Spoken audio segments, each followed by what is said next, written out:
Hi everyone and welcome to another episode of T-Dog RC, and today we are having a look at a couple of modifications I've done to my S800 Reptile. Really chuffed with this. I've been flying it line of sight a lot, well completely, that's all I've done so far is just fly it line of sight, but it's been great. It's nice and small, nice and compact. Obviously there's no fuselage to it, so you can really easily just chuck it in your car. It flies really well, it's fast. It's quite a lot of fun. The only thing is it's a little bit hard to see when it's in the air because obviously it's just a flat wing, but nevertheless it's good fun line of sight. Definitely recommend getting one if you just want something to chuck around and have a bit of fun with. But of course what it's really designed for is FPV, and that's the reason I bought it. So what I want to show you today is just my camera installation that I've done. So I've put a Caddx DJI Caddx Vista HD system in this, using the Eachine camera, which I did have the box for. It's here. This is probably the lower end of the DJI Vista kits that you can get with the Eachine one, but for what I need it for, it's going to be absolutely superb because it's still HD at the end of the day, which is absolutely fine.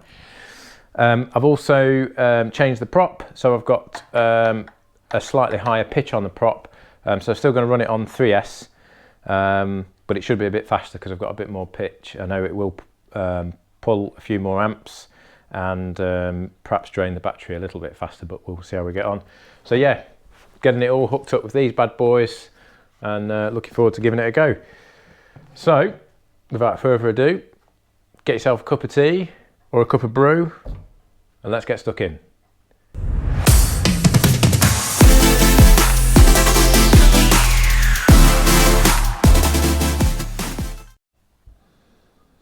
Right, so let me show you close up what I'm doing. Let me just get the light over here. So I've taken out the foam insert that's normally in here. So I've got my little camera here. So this is just the Eachine DJI HD one.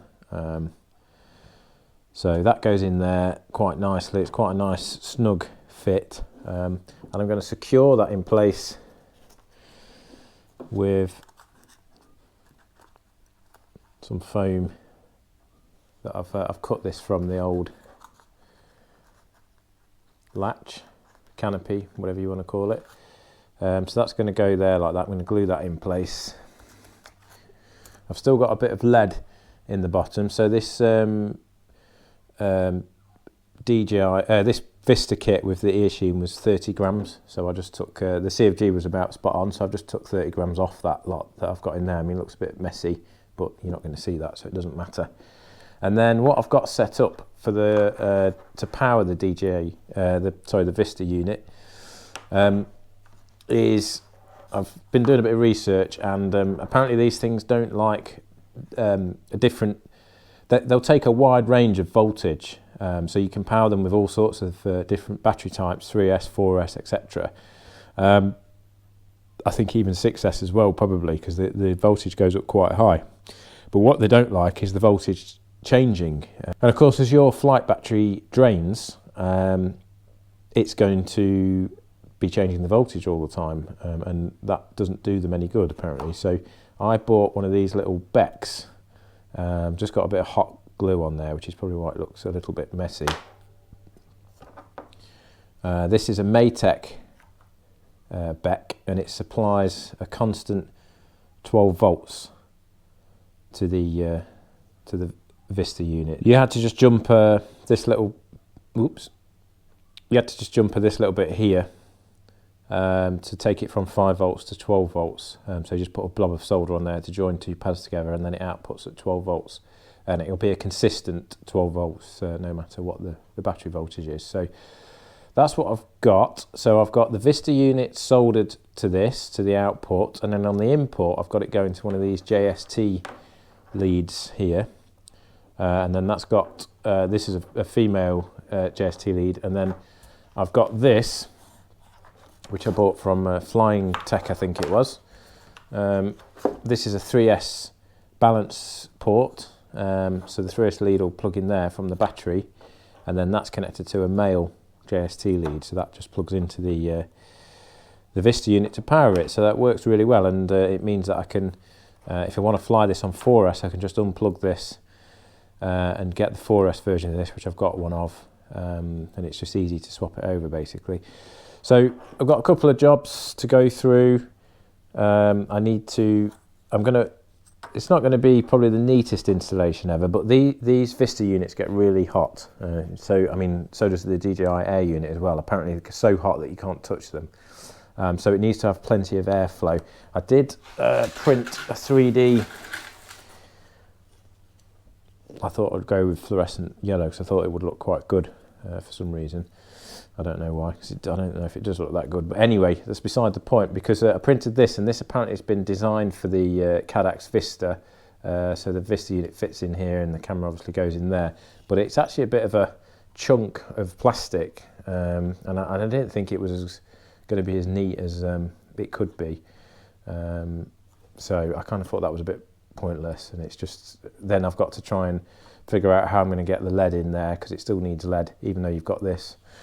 So yeah, that's gone in the bin, and I think I'm just going to sort of do this manually and use a bit of the foam I've got left over. So what I'm going to do is, I've got this little ply plate which I've cut, and I've coloured it black rather crudely. That's just I'm going to foam tack that on there, and then secure it this side with a bit of thick Sino and some kicker. And the Vista unit is just going to sit on there basically, and I'm just going to cable tie the Vista unit to this little plywood plate, so the Vista unit's not actually touching any of the foam, so it doesn't get too hot. That's the plan. Yeah, and so that's what I'm doing. And also I have 3D printed this, which is a new canopy. So I've still got the old one, so I'll keep that, but I've got this new one. I've just got to do a bit of work, got to grind these out a little bit more, and cut a slot out for the ridiculously large GPS lead on these Detrum flight controllers. But this obviously is a lot bigger than the foam one. It's got a lot more space in here, so that will allow me to get a 4S battery in without any problems, because with the original one that came with it, you can't fit a 4S battery in here, it's too big. So that's what I'm doing. So I thought I'd do a bit of a video on that so you can see what I'm up to. So we'll get stuck in. Before I do that, look at this. It's just appeared on the bench. A 120 4-stroke. Anyway, let's get stuck into this. Now, I was going to put my helmet cam on, but I've decided to use my angle poise thing and just sort of position it so it's kind of right in front of my face, which isn't ideal, but at least you can see hopefully what I'm doing. So first thing I'm going to do, it's a bit of a mess, but I need to sort of glue this ply piece on, and I've got to glue it on whilst I've got the Vista here, because I want to route the camera cable underneath the ply piece, and you can't really you can't take that cable off, or at least if you do, it looks like an absolute nightmare to get it back on. So I'm going to attempt to sort of stick it on here. So I'm just going to roughen this up a bit. Use a bit of foam tack.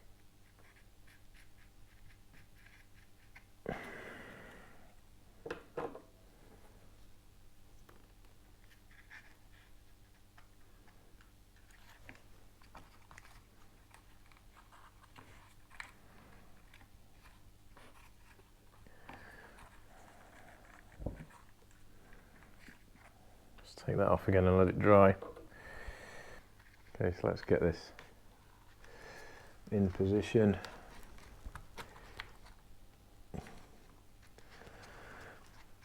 And then press it down. Now it's a bit wobbly at the minute, but once I've got the CA on there, it should hold okay.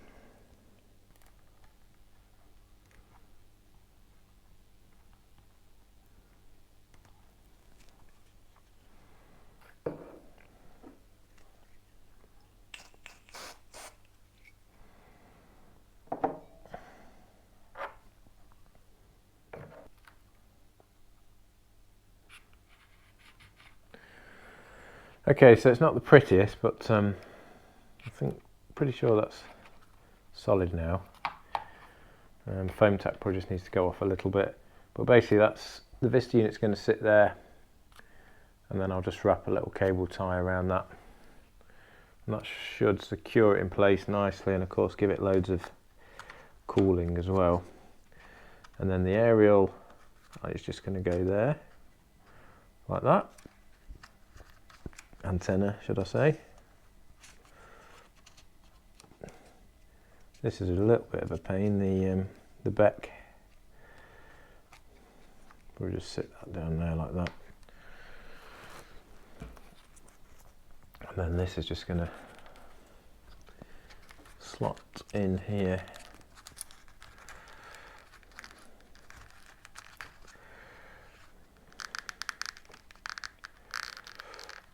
So I need to glue that in there, and then just put a bit of a filler piece in there, and that should just hold the camera in basically. So next job I think is to just get a little bit of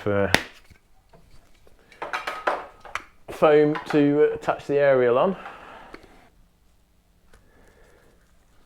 Okay, that should do the job there. Once that's dried, I want to try and attach everything, you see, without actually getting any glue on the components, because when I come to take them out, I want to be able to reuse them. So next we will put this in.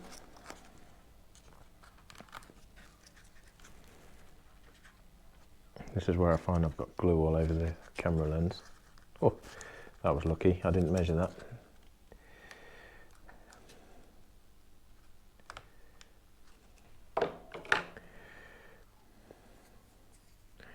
The foam tack as well, you can clean it off afterwards.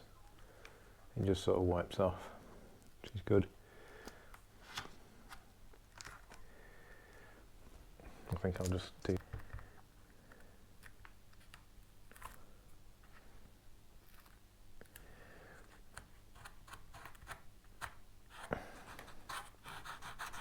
Yeah, once the foam tack's dried, you can sort of just rub it off like this, and it just cleans up, which is quite good.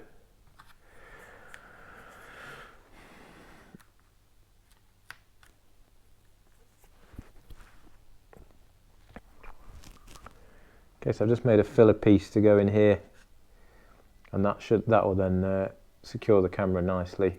It's not the neatest installation that I've ever done, but I'm not going to enter this into any scale competitions or anything like that, so I just want it to work, which it will do nicely. The only thing, of course, is if I go and stack this into the ground nose first, it's going to do some damage, but you know, that's always a risk with these sorts of things, when you've got the cameras and things like that on the front. So we'll just slide this in to here.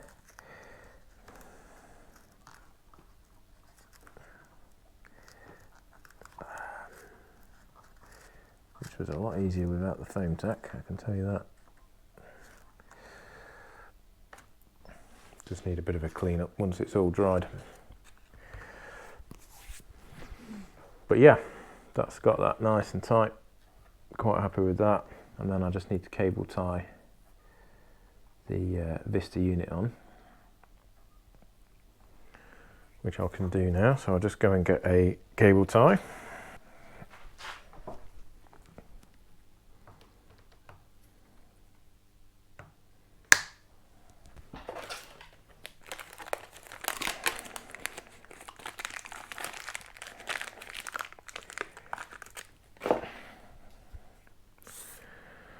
Right, there we are. So that's that bit, that's the camera installed. Anyway, let's just hook up this, make sure that it still works. I should get a little green light. Come on. It goes red, and then, so there's a little light on the front there. Hopefully you can see that. Actually, you probably can't.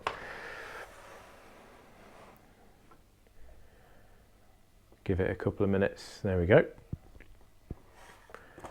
Okay, You can see I've got the USB-C obviously just facing out to the front as well, so it's easy for me to get it plugged into my computer to put any firmware updates on it or anything like that. But yeah, that will do the job. It's not the best installation I've ever done, but as I say, you know, we're not talking a scale model here. The FPV models tend to be very functional. You know, it could just stick the camera on top and have the air unit just stuck on top here somewhere, which would you know, probably wouldn't even look as neat as this. So at least it gives it a little bit more aerodynamics as well than just sticking it on the front, and it will keep everything cool. So that's good, that's all done. So next thing I need to do is I just need to do a bit of work on this canopy. So I've just got to Dremel these slots out a bit and just neaten those up, and then I've got some magnets to put in here, but unfortunately my magnets are round, so I just need to mess around with these holes a little bit to get some new magnets in. Oh yeah, and I need to just cut the slot out for that. Okay, so I'm filming this a couple of days after the footage that you've just watched of me getting the camera installed, etc. It's finished now, and that's how it looks from the front. If you can sort of see that, I think it looks absolutely fine, with the little antenna there in the middle. Looks just the job. So quite pleased with that. I've tested it. I've hooked it up to my DJI goggles, so it's all the Vista unit is bound to my DJI goggles. It's all working fine. One of the things to note for sure is it does get very hot very quickly, the Vista unit, and after about a minute it tells you in the goggles it goes into low power mode, and basically it won't function properly when it's in that low power mode. But I have tested it and it doesn't do that straight away. It definitely just does it after it's warmed up. So of course as soon as you throw it into the air and start flying, that's not going to be a problem. But that's all installed, the beck's working perfectly. The lead that I used, so I've used this 3S balance lead, which just comes out here into the electronics bay, and that works absolutely perfectly. I just hook that up to the balance port on the battery, and it powers the HD system. And then the canopy, so this I 3D printed off Thingiverse. I can put a link to this actually in the description below. I've cut out on the bandsaw. I think I was going to Dremel this out, but I started using the Dremel and it was actually, I kind of almost forgot I'd got a bandsaw. It was so much faster just cutting it on the bandsaw. So that's what I did. So I've got a notch. That is to allow for this GPS cable, which goes to the Detrim GPS puck here. It's my only sort of negative to this Detrim unit. I'm actually quite impressed with the way it flies and everything, and the stability and the return to home all works nicely, but it's just this, I wish they'd put this in a different place, this cable, because it's kind of a bit stupid the way it sticks up, and it's quite a big cable. Might be better coming out the front or the side or something, but anyway, there we are. But yeah, other than that, I ended up buying some new magnets off Amazon, so instead of trying to get the round ones to fit, I've just bought some that were the correct size, so that all fits in nicely, and that's going to give me room, so that just pops on there like that, so that fits nice. That's not going to go anywhere either, it's pretty solid once it's in, and that's going to give me room to put a 4S battery in here. It does sort of stick up a bit, as you can see from that, so it sticks up a little more than the obviously the original canopy, but it's going to give me room to put a 4S in. And the way I've done this, because I've used the JST leads on the Vista, I can just swap that balance lead for a 4S one, so I can power the camera off a 4S. But to be honest, I'll probably use the 4S setup for when I want to just throw it in the car and have a quick line of sight flight, because it's going to go really, really fast on 4S. I can't even imagine how quick it will go on that. And when I'm using, and I probably wouldn't bother using FPV with that, so I wouldn't need to change this lead. And then when I want to fly some FPV, I can hook it up and use a 3S battery for that flight, because that would be plenty fast enough. All right, so yeah, that's it, all done. This is complete now for me. All I've got to do now after lockdown is go out and test it and give it another test fly, test it on 4S, and of course test the FPV side of things, which I'm really looking forward to. So as usual, thanks a lot for watching. Please subscribe, helps us all out, or on the YouTube channels. That's, you know, we always need more subscribers. It doesn't cost you a penny to subscribe. If you click the bell, you'll get notified when I release new videos, and I've got lots planned for 2021. Give the video a like if you've liked it, that helps me out as well. And if you've got any comments, stick them in the comments below and I'll get back to you. So yeah, thanks again for watching, stay safe, and I'll see you soon.